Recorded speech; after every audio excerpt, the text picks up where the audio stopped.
According to the American Lung Association, 28% of homes in West Virginia contain high levels of cancer-causing radon gas.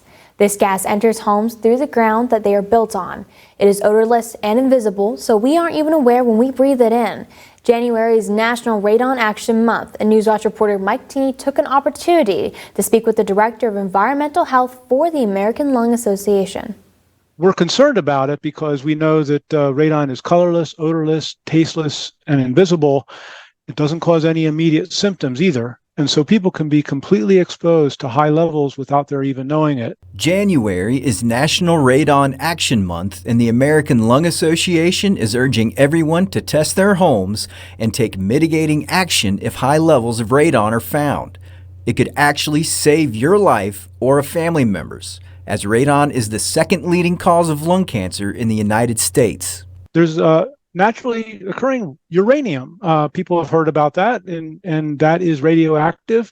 It doesn't stay uranium. It decays into different elements, and one of the elements is radon, which is a gas, and that means it can get out of the ground. It finds pathways through the rocks and soil.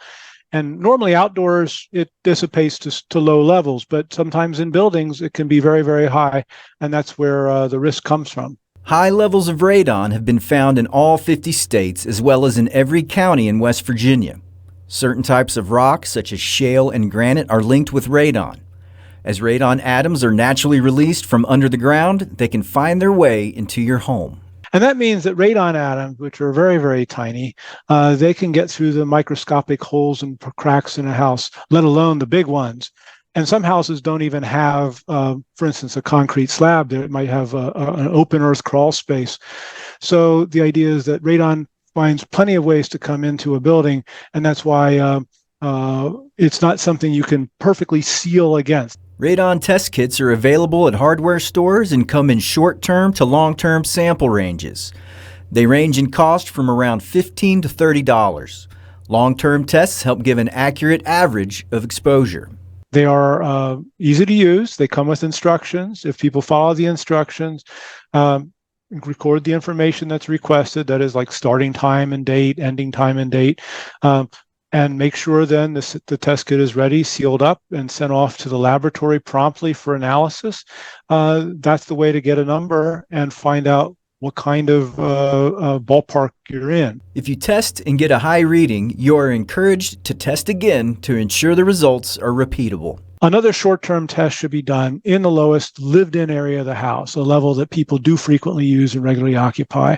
That's one thing that they should do, just to confirm that test. If the results are again at or above the action level, it's time to mitigate. But once a confirmation is obtained that levels are above 4 picocuries per liter, then we do recommend mitigation. And mitigation is a simple installation, a pipe, a small low-power fan that runs continuously, and then the exhaust point is above the roof line someplace. And there are different ways that can be installed. Normally that's done, it can be done in sometimes half a day, at most a day in a typical house. To install that kind of a system, and the costs typically range, in the $1,000 to $1,500 range. It will, of course, depend on the structure and the market at the time, at the area. This is Mike Teeney for Newswatch 4. The American Lung Association has a helpline where you can speak with a registered nurse or respiratory therapist to assist you with questions you may have on different issues regarding lung health. That number is 1-800-LUNG-USA.